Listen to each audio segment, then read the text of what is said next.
Il a dit, lorsque tu traverseras les eaux, il sera avec toi. Lorsque tu marcheras dans le feu ne te consumera pas. Nous avons le cas de Shadrach, Meshach et Abednego. Lorsqu'on les a jetés dans la fournaise ardente, parce qu'ils ont refusé de se prosterner devant la statue du roi Nebuchadnezzar.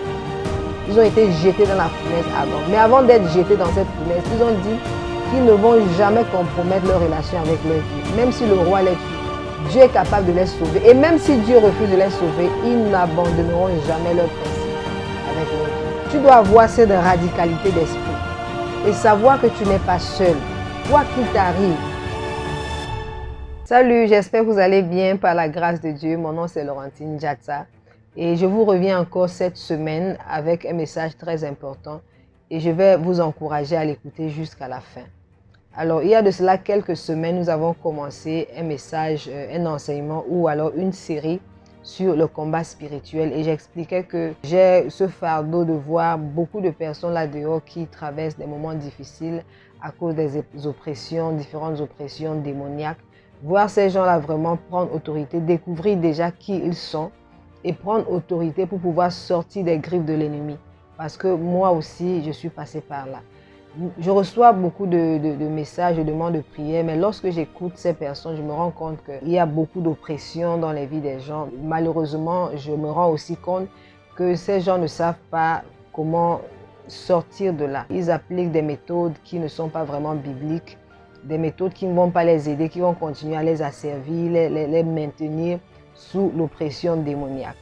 Et ce que nous enseignons aussi, c'est des principes très simples qui vous permettent vraiment non seulement de découvrir qui vous êtes, mais de prendre votre position et votre autorité pour pouvoir véritablement sortir de toute forme d'oppression. Alors, nous avons eu quelques messages que nous avons partagés sur la plateforme que plusieurs d'entre vous ont apprécié. Plusieurs d'entre vous m'ont écrit pour me dire que ces messages-là sont en train de les ouvrir les yeux, les bénir.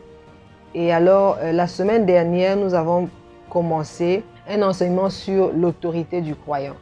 Parce que si vous voulez vraiment sortir des griffes de l'ennemi, si vous voulez vivre votre plein potentiel, vous devez apprendre à exercer votre autorité sur les forces du mal.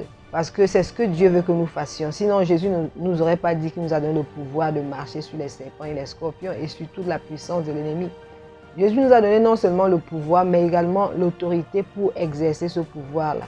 Nous avons assez d'autorité. C'est d'ailleurs le titre du message précédent. Tu as tout ce qu'il faut pour exercer ton autorité. Amen. Donc la semaine dernière, j'ai essayé de définir l'autorité en faisant une comparaison entre l'autorité et le pouvoir. Et j'ai dit que l'autorité, c'est une influence que l'on peut qualifier de légitime. Et je donnais un exemple. L'exemple d'un chef d'État, par exemple, qui est doté de tous les pouvoirs pour exercer son influence dans son pays. Mais sauf que malgré ce pouvoir, malgré tous les pouvoirs qu'il a, il ne peut pas exercer légitimement son autorité dans un autre territoire. Et j'expliquais que Dieu nous a non seulement donné le pouvoir, mais l'autorité sur les forces du mal. Mais par contre, le diable, lui, il a des pouvoirs, mais il n'a aucune autorité sur nous. Et j'expliquais bien sur ceux qui savent qui ils sont. Et c'est d'ailleurs notre objectif. Aller à la découverte, que chacun puisse vraiment, ceux qui ne savent pas qui ils sont, qu'ils puissent aller à la découverte de leur identité en Christ. Amen. Donc aujourd'hui, comme je l'avais promis la semaine dernière à la fin du message, je vais continuer avec l'autorité du croyant. Et aujourd'hui, je vais parler de 3 éléments très importants que nous devons savoir concernant l'autorité du croyant. La première chose, c'est que nous devons savoir que Dieu est avec nous. Tu dois savoir que Dieu est avec toi. Et que si tu te retrouves face à une multitude d'ennemis et tu te retrouves seul avec Dieu, sache que vous formez la majorité. Dans 2 Rois chapitre 6, versets 17 à 20, nous voyons un moment où la ville avait été assiégée par les ennemis. La ville avait été entourée par l'ennemi et les ennemis. Toute une armée, une multitude de soldats avait entouré la ville. Et le serviteur du prophète Élisée, ayant vu cela, est venu faire le rapport au prophète en lui disant que toute une armée a entouré la ville. Le prophète lui a dit, ceux qui sont avec nous sont plus nombreux que ceux qui sont avec eux. il a prié pour que le Seigneur puisse ouvrir les yeux de son serviteur. Et lorsque les yeux de son serviteur se sont ouverts, il a vu toute une armée avec des chariots de feu de leur côté.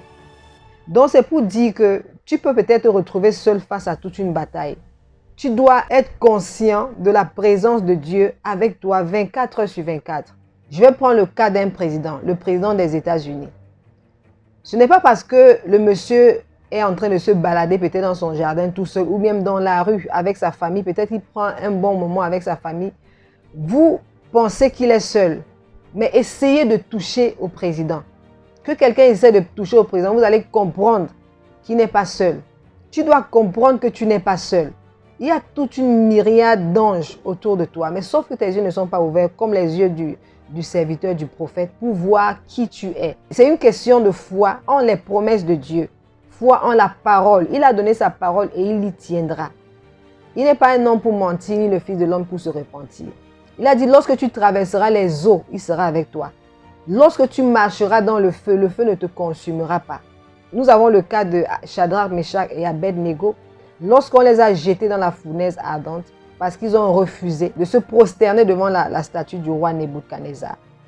Ils ont été jetés dans la fournaise ardente. Mais avant d'être jetés dans cette fournaise, ils ont dit qu'ils ne vont jamais compromettre leur relation avec leur Dieu. Même si le roi les tue, Dieu est capable de les sauver. Et même si Dieu refuse de les sauver, ils n'abandonneront jamais leurs principes avec leur Dieu. Tu dois avoir cette radicalité d'esprit et savoir que tu n'es pas seul, quoi qu'il t'arrive. Il dit, lorsque tu vas traverser les eaux, il sera là. Ça veut dire que les eaux ne pourront pas te submerger. Tu ne pourras pas te noyer. Tu vas traverser les eaux, bien entendu, parce que ça fait partie du processus. Nous allons traverser les eaux. Nous allons passer par le feu. Il faut accepter de passer par le feu, mais sache que le feu ne peut pas te consumer. L'ennemi ne peut rien te faire. Il faut comprendre que Dieu est avec toi. 24 heures sur 24. Sois conscient de la présence de Dieu avec toi. Deuxième chose que tu dois savoir, c'est que l'autorité doit être exercée par toi-même. La dernière fois, je disais que nous n'avons pas le droit de donner notre responsabilité spirituelle à quelqu'un d'autre. Je parlais ainsi des personnes qui passent leur temps à faire des demandes de prière et compter sur les prières des gens. Laissez-moi vous dire quelque chose. Lorsque vous venez voir un pasteur, vous lui soumettez par exemple votre sujet de prière et vous partez dormir. Qu'est-ce que vous pensez que vous êtes en train de faire? La Bible dit prier les uns pour les autres. Pas aller soumettre vos prières aux gens et puis aller dormir. Pendant que l'on prie pour toi, toi également tu dois être en train de prier pour quelqu'un d'autre ou bien pour toi aussi. Donc ne donne pas ta responsabilité spirituelle, ne donne pas ton autorité. Personne ne viendra exercer ton autorité pour toi. Si tu fais face à une situation et que tu as toujours dépendu des hommes de Dieu, tu as toujours dépendu des frères et sœurs en Christ pour prier pour toi. Et maintenant tu fais face à une situation alors que tu n'as jamais appris à prier, tu n'as jamais appris à déployer la puissance que Dieu a posée en toi. Comment tu t'en sors? Comment tu fais pour t'en sortir? Ton autorité, tu dois l'exercer toi-même. Personne ne viendra exercer ton autorité pour toi. Je vous ai parlé du livre de Kenneth Hagin que j'ai lu lorsque le Seigneur m'avait parlé d'exercer mon autorité. Dans ce livre, il y a un passage où l'homme de Dieu dit qu'il a eu une vision. Et dans cette vision, il était en train de parler avec le Seigneur Jésus. Le Seigneur lui parlait, il lui donnait des instructions. Vous voyez que c'était un message très important que le Seigneur était en train de lui donner. Mais tout à coup, un démon est venu se placer à côté et faisait des grimaces, apportait la distraction, faisait du bruit au point où Kenneth Hagin n'entendait plus ce que le Seigneur disait. Mais cela n'a pas empêché le Seigneur de continuer de parler. Malgré la distraction de l'ennemi, le Seigneur continuait de parler. À un moment donné, Kenneth Hagin a dû prendre autorité sur le démon et l'a chassé. Et le Seigneur continuait de parler. Après, il a demandé au Seigneur, mais pourquoi n'as-tu pas vu comment le démon était en train de me distraire? Ne savais-tu pas que tu savais très bien que je n'entendais plus ce que tu disais, mais tu as continué de prier. Pourquoi n'as-tu pas chassé ce démon? Et le Seigneur lui a répondu, ce n'était pas à moi de le chasser. Je t'ai déjà donné l'autorité. C'est à toi de le faire.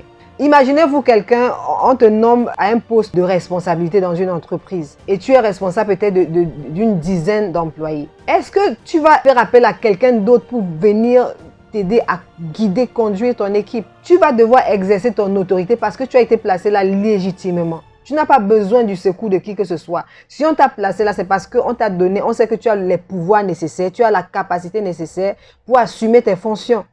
Mais si tu veux attribuer, par exemple, tu fais face à une situation où tu dois prendre des décisions, tu demandes à quelqu'un d'autre de prendre des décisions pour toi, par exemple, ça n'a pas de sens. Ok? Tu dois agir en vertu des pouvoirs qui t'ont été conférés.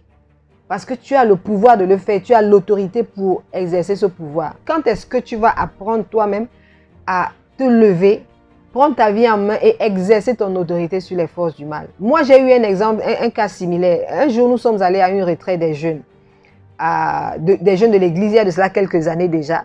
Et je pense le premier jour de la retraite et le soir, lorsque tout le monde est allé dormir, les filles avaient leur chambre, les garçons avaient leur chambre. Et nous, les filles, on était dans une chambre et lorsque les lumières se sont éteintes, tout le monde était couché. Dès que je me suis allongée sur le lit, mes yeux se sont ouverts. J'ai vu un ange entrer par la porte principale. Et lorsque j'ai vu l'ange, je me suis levée dans la vision à la rencontre de l'ange. On s'est retrouvés au milieu de la salle. Et l'ange a commencé à me donner des instructions. C'était vraiment une expérience incroyable. Il me donnait des instructions, il me parlait de la part. Il m'a dit clairement que le Seigneur l'a envoyé me dire telle chose. Il m'a raconté beaucoup de choses, vraiment des choses intéressantes.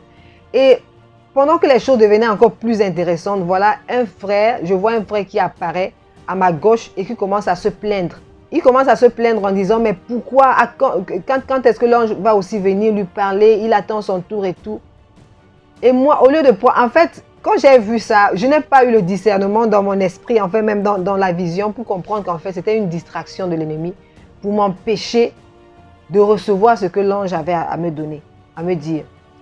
Alors, au lieu de chasser ce démon, de lui dire de partir, parce qu'il a pris l'apparence d'un frère pour venir me faire croire que voilà, c'est quelqu'un qui légitimement a aussi besoin de Dieu. Alors, au lieu de prendre autorité, j'ai commencé à me disputer avec lui en disant, mais attends ton tour et tout ça. Pendant ce temps, l'ange parlait et à un moment donné, l'ange s'est arrêté. Il a dit qu'il va falloir qu'il retourne. Vous voyez? Donc, ce qui fait que ce que j'allais recevoir ce jour-là, je n'ai pas reçu la chose totalement. Et c'est comme ça que l'ennemi fonctionne. Il vient interrompre ce que le Seigneur est en train de vouloir faire dans votre vie. Mais qu'est-ce que vous devez faire? Vous devez prendre autorité. Vous devez prendre autorité. Ok? Exercez votre autorité vous-même. La Bible nous parle de Jésus, comment il prêchait avec autorité. Il chassait les démons avec autorité. Il guérissait les malades avec autorité. Parfois, nous sommes dans le processus. Dieu a commencé quelque chose et nous devons prendre autorité vraiment pour voir la chose s'accomplir. En fait, pour voir la chose vraiment s'accomplir dans notre vie. Ton autorité doit être exercée par toi-même. Et troisième chose que nous devons savoir, c'est que nous ne devons jamais nous laisser intimider par le retard de l'exaucement. Si l'exaucement, la prophétie tarde à venir, ce n'est pas le moment de se décourager ou de se laisser intimider par les attaques qui se multiplient. Je pense que je l'ai dit dans le deuxième message de la série. J'ai dit, ce n'est pas... Parfois, nous sommes en plein processus de délivrance et nous décourageons. Parce que les attaques se multiplient, nous pensons que voilà, c'est fini pour nous, on n'y arrivera jamais.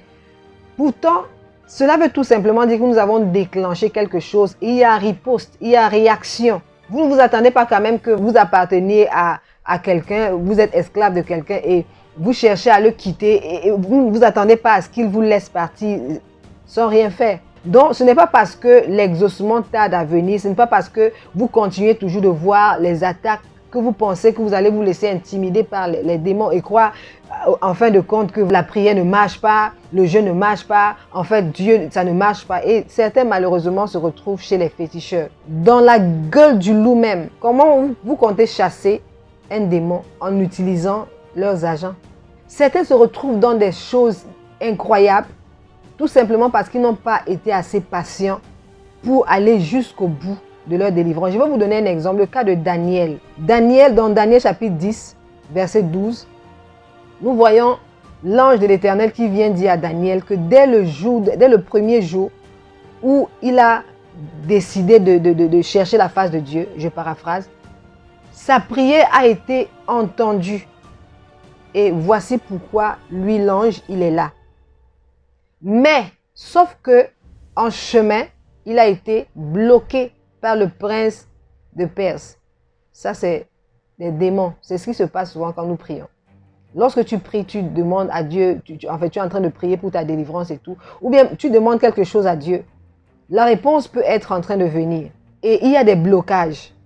Lorsque tu détectes des blocages dans ta vie, ce n'est pas le moment d'abandonner. Imaginez-vous si Daniel avait l'habitude de jeûner et prier et dès le premier jour déjà, il voyait des anges, il voyait des réponses, des exaucements et tout ça. Et dans cette situation, maintenant, il se retrouve dans un contexte où le premier jour, il n'a rien vu. Le deuxième jour, jusqu'au 10e jour, rien. Même pas une mouche. Il a prié, il a continué de prier jusqu'au 20e jour, toujours rien. Il aurait pu, pendant tout ce temps, se décourager un peu et dire, mais est-ce que finalement Dieu va même finir par m'exaucer? Mais il allait jusqu'au bout. Et c'est au 21e jour que l'ange est venu, que l'ange est descendu avec l'exaucement. Il aurait pu se décourager. Et c'est ce que nous faisons. C'est ce que nous faisons. Nous n'allons pas jusqu'au bout. Généralement, en début d'année, on voit tout genre de résolutions. Chacun se lève, oh, la nouvelle année, nouvelle méthode, nouvelle année, nouvelle résolution. Peut-être ta résolution, c'est que tu vas prier tous les jours, alors que tu n'avais pas l'habitude de prier tous les jours. Tu vas lire ta Bible. Tu vas voir que le premier jour, tu es rempli de zèle, tu vas prier. Tu vas sentir la présence de Dieu. Le deuxième jour, tu ne sens plus trop la présence de Dieu et tu commences un peu à perdre l'envie de prier. Troisième jour, plus rien. Quatrième jour, cinquième jour. Au bout de 5 jours, tu oublies complètement la promesse que tu as faite au Seigneur et que tu t'es faite toi-même. Lorsque tu fais ça, ok, imaginez, prenez le scénario de Daniel. Il a commencé à prier. L'ange a été envoyé. Qu'est-ce qui a permis que l'ange finalement arrive avec son exaucement? C'est la persévérance dans la prière. Il est allé jusqu'au 21e jour. Est-ce que tu es de ceux-là qui se découragent facilement? Est-ce que tu es de ceux-là qui se découragent vite? J'aimerais t'encourager aujourd'hui à comprendre que tu ne dois pas te laisser intimider par les forces du mal, malgré tes prières. Peut-être que tu pries depuis 5 ans, rien ne marche. Je vais t'encourager à continuer de chercher la face de Dieu. Et à revoir, peut-être que, je vous ai dit précédemment que ce n'est pas seulement une question de prière ou de jeûne, mais c'est tout un tas de principes. Il y a vraiment des principes qui accompagnent le combat spirituel. C'est pour ça que je parle des règles de l'engagement. Lorsqu'on va au combat, les soldats terrestres, lorsqu'ils vont au combat, ils ont des règles à suivre pour pouvoir mener la bataille et remporter la victoire. Nous également, nous avons des principes à suivre. Jésus a déjà remporté la victoire pour nous. Mais nous avons des règles à suivre, nous avons des principes à suivre. Que personne ne vienne vous mentir en vous disant que non, vous n'avez rien à faire, restez juste, attendez votre délivrance et tout ça. C'est vrai, Habakkuk avait dit, même si la prophétie tarde, je l'attendrai. Mais qu'est-ce qu'Habakkuk a dit? Il était assis à la tour. La tour, c'est quoi? C'est son lieu de prière. C'est sa chambre haute. Maintenant, toi, de quelle manière attends-tu ta prière, ton exaucement? Quelles sont les dispositions que tu prends pour voir ta délivrance vraiment être effective? Un autre problème, c'est ceux-là qui commencent à prier. Lorsqu'ils commencent à avoir une petite lueur d'espoir, un petit miracle, ils pensent qu'ils se contentent de ce miracle-là. Et ils oublient qu'ils ont de plus grandes batailles à remporter. Ils oublient que la destinée, ça, ce n'est qu'une petite partie de leur destinée, qu'il y a leur destinée qui les attend. Ils se contentent de la petite victoire. Et ils se souviennent de ce que Dieu leur a promis, juste quand ils font face à d'autres difficultés encore plus grandes. Ne soyez pas ce genre de personne. Soyez quelqu'un qui est en permanence dans la présence de Dieu. La Bible nous dit, priez sans cesse. Et suivons l'exemple de notre Seigneur Jésus. Il n'a pas vu son égalité à Dieu comme une proie, mais il s'est humilié. Une partie de son humilité, c'était sa vie de prière. La Bible nous dit qu'il se levait tous les jours de bonne heure. Pendant que tout le monde était en train de dormir, ce n'était pas encore le jour. Et il partait prier. Il se retirait pour aller prier. Je vous parle de quelqu'un qui est Dieu, qui s'est fait chair et qui est venu sur terre, qui a pris la nature des hommes. À plus forte raison, vous et moi, mes frères et sœurs. L'heure n'est pas au découragement. L'heure n'est pas à l'abandon en plein milieu de combat. L'heure est à la victoire. C'est l'heure de la victoire. Et la victoire, nous l'avons déjà eue. Amen. Nous ne combattons pas comme des personnes qui ne savent pas ce qu'ils font, mais nous savons déjà que nous avons remporté la victoire. Tu dois savoir mentalement que la victoire t'a été donnée. pour pouvoir la voir finalement se manifester physiquement et dans tous les domaines de ta vie. Passez une excellente journée dans la présence de Dieu. Si ce message vous a béni, je vous prie de le partager. Lorsque vous partagez le lien, bien entendu, vous nous encouragez beaucoup. Amen. Vous nous encouragez dans notre travail, vous nous aidez à propager davantage la parole de Dieu. Likez également cette vidéo, laissez un commentaire pour que nous sachions que effectivement vous avez été bénis. Passez une excellente journée et à la semaine prochaine.